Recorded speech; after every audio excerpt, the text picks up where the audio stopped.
So Pam Bondi and Kash Patel make a stunning announcement today. President Trump is refusing to back down from China, and Senator John Fetterman reacts to the smear campaign from his own party. Our children, if you harm our children, you will be given no sanctuary. There is no place we will not come to hunt you down. There is no place we will not look for you. And there is no cage we will not put you in should you do harm to our children. The prioritization of this administration and General Bondi has made it abundantly clear to child predators, you will be hunted down and you will be prosecuted. Okay, so let's give some credit to Kash Patel and Pam Bondi. We love to hear that people are being arrested for committing crimes, especially when those crimes are against children. Now, before we go any further, I'm going to give you the facts. This is ground news that I'm using. If you guys want to check this out for yourself, just go to ground.news/Devori. Now, here's what happened. FBI led Operation Restore Justice. This is a 5-day nationwide effort that led to the arrest of 205 alleged child sex predators. Also, during the operation, authorities saved 115 children and apprehended suspects, including law enforcement personnel and civilians from multiple states who are now federally charged with offenses involving child exploitation. Now, here is what Pam Bondi had to say. 115 victims, children, in 5 days we were able to help. These depraved human beings, if convicted, will face the maximum penalty in prison, some life. We will find you, we will arrest you, and we will charge you. If you are online targeting a child, you will not escape us. The FBI and the Department of Justice will come after you, and we will prosecute you.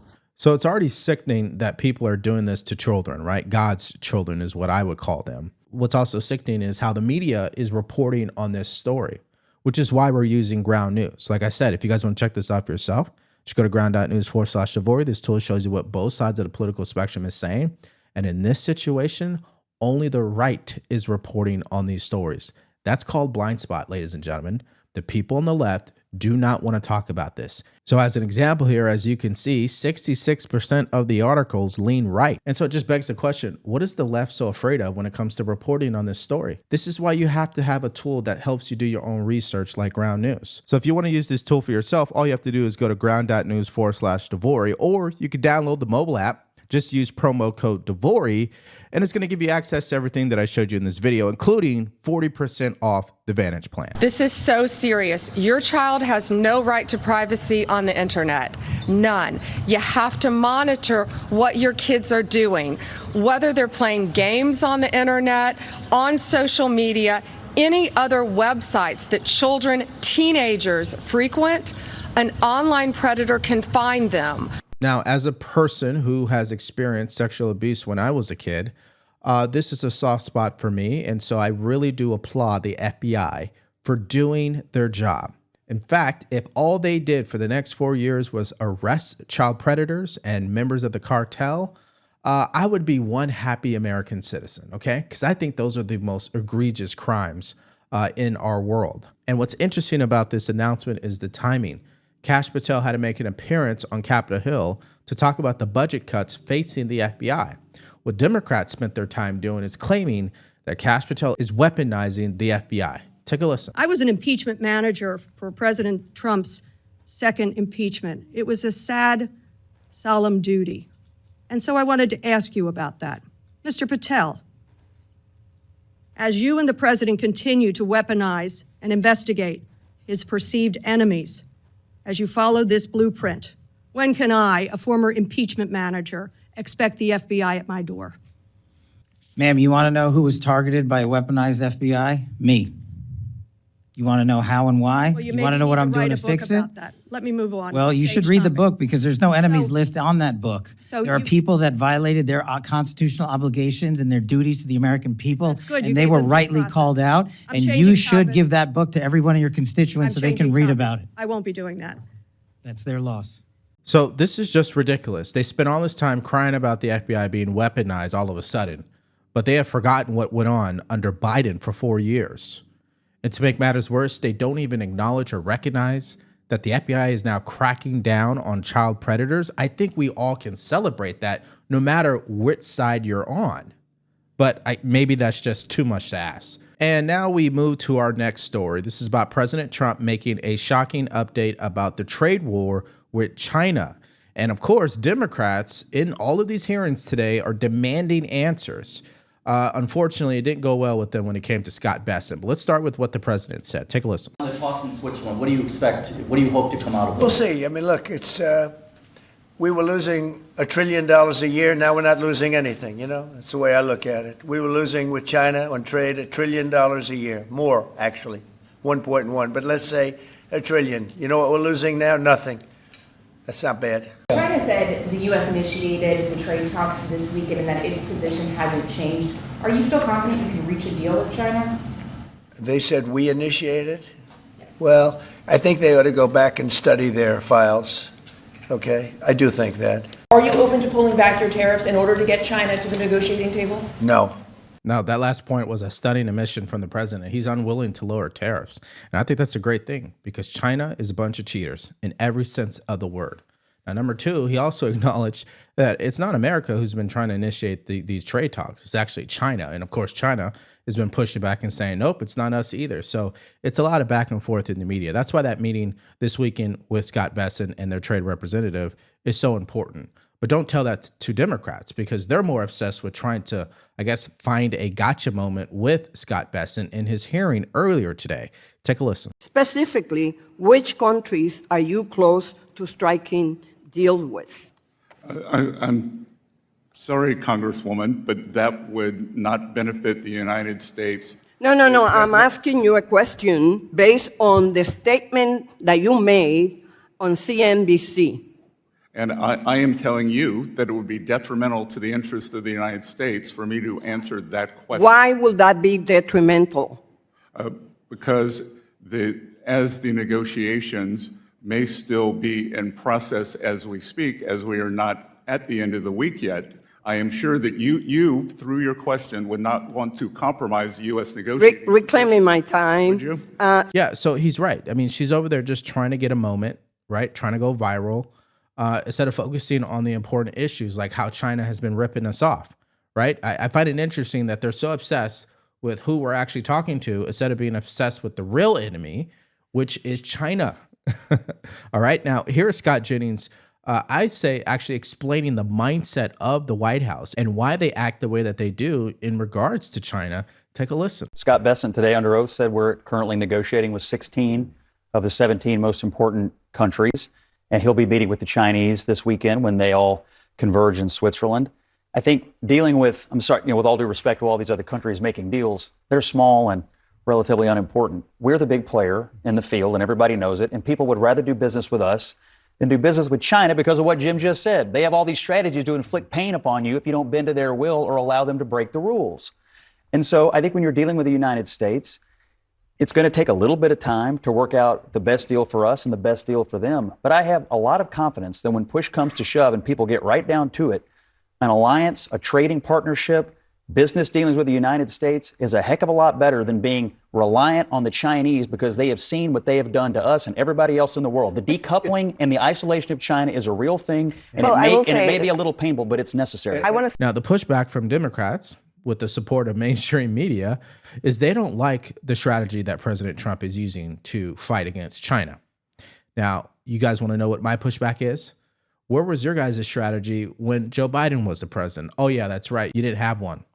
So again, they criticize him for taking action when they refused to take action. And here's an example of that: Congressman Goldman doing what he does best on CNN, which is trash President Trump. Take a listen. Any world where perhaps what President Trump is doing with the Chinese could help the American economy in the long run or not? I mean, not at this rate where it's clearly just a sort of gut instinctive reactions, the sort of an overly emotional reaction where he just continued to ratchet up tariffs because, I'm tougher than you. That's essentially what his basis is. And that underscores, I think, what Jerome Powell said today about the uncertainty. There is no rhyme or reason. There is no strategy here that Donald Trump is implementing for our economy. And that was reflected by exactly what Jerome Powell said. we have no idea what the purpose or the point is. There are many different reasons. None of them explain these escalating tariffs, and none of them are going to be successful. So we're all sitting here waiting, wondering what he's going to get. And I certainly hope it's a lot more than just forcing foreign countries to take contracts from Elon Musk and Starlink, which was also reported today. That's what they forget. President Trump is their president, and they should be rooting for him to be successful in all of this, not continuing to show up on mainstream media criticizing the president at every step. And again, we're only 100 days into this administration. Let me remind you. And the congressman was referencing the announcement from Jerome Powell, who is the Fed chair, who, again, he's doing what annoys President Trump so much, refusing to lower interest rates. Here's that announcement. My colleagues and I remain squarely focused on achieving our dual mandate goals of maximum employment and stable prices for the benefit of the American people. Despite heightened uncertainty, the economy is still in a solid position.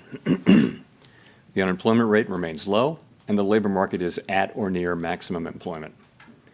Inflation has come down a great deal, but has been running somewhat above our 2% longer run objective. In support of our goals, today the Federal Open Market Committee decided to leave our policy interest rate unchanged. The risks of higher unemployment and higher inflation appear to have risen, and we believe that the current stance of monetary policy leaves us well positioned to respond in a timely way to potential economic developments. Okay, so you have to understand why this matters to you, and also why President Trump is annoyed by this. Number one, by him refusing to cut interest rates, it keeps borrowing costs painfully high for Americans. Think about this. Home mortgage rates are 7% plus. Okay, that's high. It also chokes the economy at a terrible time when GDP decreased. Also, it punishes Trump's momentum when it comes to his economic policies. And I think the last thing here is it reveals that this is politically motivated, because he wasn't scared to cut rates under Joe Biden when the inflation was significantly higher. Now, all of a sudden, he's scared to do it now? Come on, man, give me a break. Now, here is Senator John Kennedy reminding everybody the reality of China and the serious threat that they pose. Take a listen. China is our enemy, unquestionably. China, and when I say China, I'm talking about their government. China is also in a bad way. Their economy is weak as rainwater. Their economy right now looks like somebody chewed them up and spit them out and stepped on them. Their unemployment is way up, particularly among young people. Their property market has imploded. Their debt is sky high, particularly at the local level. Their numbers, their GDP numbers are inflated. The other point I'd make about China, how can I put this? Trusting China to do anything other than what is in their best interest is naive and inconsistent with history and common sense. The Chinese government cheats. They do. They can steal your socks without taking your shoes off. Now, but they need America. They buy from us, or they sell us about 4 to 5 times more than we sell them. And that's why ultimately we will win in a trade war. And from the perspective of the president, this is why it's a national emergency that China has been ripping us off, stealing our manufacturing jobs, and we're continuing to experience a growing trade deficit. Yeah, so as I told you guys, Scott Bessent was testifying this morning, and Democrats continue to show why they're out of touch. They're questioning, number one, President Trump's authority in regards to tariffs, and number two, that this trade deficit with China is not an actual emergency. They're downplaying all of this. Take a listen. 4 decades, we've had trade deficits in the United States of America, and nobody said it was an emergency? Democratic and Republican presidents? You know what that says to me? That it's not an emergency because it hasn't been for 4 decades. It says to me that we should bring tariffs back to the United States Congress so that we can make that determination, as the Constitution has said, and not tried to go around Congress. That's just unbelievable to me. Yeah. Now, in case you guys didn't know this, it is true that tariffs is usually used by Congress, not by the president. But because an emergency was issued from the executive branch, that is President Trump, and granted by Speaker of the House Mike Johnson, he now has the authority to use tariffs in an emergency fashion to respond to the trade deficits around the world, because that's how he has categorized all this. And Democrats are really upset because it seems to me that President Trump knows what he's doing, even though they'd have you believe he doesn't know what he's doing and all he does is golf all day, right? I'm sure you guys have heard of that. Now, to prove my point that Democrats are the ones who don't know what they're doing, here is his follow-up question to Scott Bessent, the Treasury Secretary. Listen to this. Let me ask this question. Maybe I'm missed it. Who was the president, and who has been the president since January 20th, 2025? Donald J. Trump. Okay. And who was the president in 2024? One believes President Biden.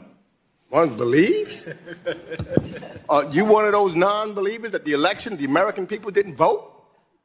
I am not. You're not? You said one believes? Do you believe in the Constitution of the United States and it should be abided by? I believe in the Constitution of the United States. So you believe in it without any second thought. You don't have to think about it. You believe in it and you would abide by it. Is that correct? I have and I do, sir. Okay. Well, do you know that a president has said he may or may not? He don't know? Yeah, this is just a joke. I mean, listen, when they do these hearings, it's a dog and pony show is what I call it, okay? Some of these people serving in Congress, they can't wait for a hearing because this is the only time they're ever going to get attention. Now, that's my own personal opinion. I wonder if you guys think the same, because I never heard of that congressman until now. And quite frankly, you could see the composure of Scott Bessent and why he has the utmost respect for most people. And I think if I recall correctly, nobody voted against his confirmation. Now you see why. And now we go to our next story. That is about Senator John Fetterman. And he is the next individual to be axed by the Democrat Party, okay? So they are now leaking information about his health and his journey from when he had a stroke to the media. It's actually disgusting. But let's first hear from Congressman Mullen, who's a Republican because he works with them, and what he says about all this. Take a listen. Let me ask you something about, you probably read the story, New York Magazine on Fetterman. It's like an expose on his health. From what you've seen, I mean, you're one of his colleagues in the Senate. Does he seem okay to you? Yeah, I came in with John, right? And I've traveled with John. I think he seems to be cognitively better today than he was when he first came in as a freshman. So I can't speak to his health as far as, I'm not a doctor and I'm definitely not going to break any HIPAA rules. But it is kind of funny because the way the Democrats act is if you don't agree with them on all their points, they want to wipe you off the face of the earth. And it was just, a few short years ago that Fetterman was like this God sent in Pennsylvania. And he came here and they realized that Fetterman's his own man. He's going to speak his mind and he's going to say it the way that it is, or the way that he feels like it is anyways, and they can't control him. And the Democrats are all about controlling their party. And so if you're speaking away from them, it's doomsday for you. And I think that it sure seems like that this is more of a planted story, but like I said, I'm not a doctor and I definitely don't know his medical history. All right, so that hit piece was published in the New York Times titled "Former Fetterman Aide Expressed Concern to Doctor About Senator's Mental Health." Now, the former chief of staff to Senator John Fetterman last year wrote to a doctor who had treated him, pointing to, quote, warning signs that suggested the senator could be backsliding on his recovery from a mental health crisis. So let's get this straight. John Fetterman, who clearly had a stroke, was not mentally all there in the beginning of that, was still elected, by the way, even though, there were some things that happened during that election that should have disqualified him. However, today he's in a place that is leaps and bounds where he was back then. And now you're releasing this story under the anonymous source's name? You don't even have the gall to release your own name. It's so interesting to me. Now, here's what Senator John Fetterman had to say in response. Yeah, no one's ever seen that. It's a one source story with a couple anonymous sources. Hit piece from a very left publication. There's really nothing more to say about that. He said he was worried that you're not taking your medications. Are you taking your medications, sir? Again, a hit piece, anonymous sources, disgruntled staffers. Yeah, so that's exactly what you would expect the senator to say. And to continue to show you the hypocrisy here and how the media just switches up on a person quickly, take a look at this example. New York Magazine posted this October 2022. Now, in the final weeks of the race, Fetterman is banking on the hope that voters will see in his vulnerability a new way to appreciate his strength. That sounds nice. And just 5 days ago, they posted this. John Fetterman insists he's in good health, but staffers, past and present, say they no longer recognize the man they once knew. Interesting. You see how they just switch up the tone? And here is CNN asking him about his reaction to this entire smear campaign. Take a listen. The individual is a former chief of staff who has said that he's concerned about your well-being, which is why he went public.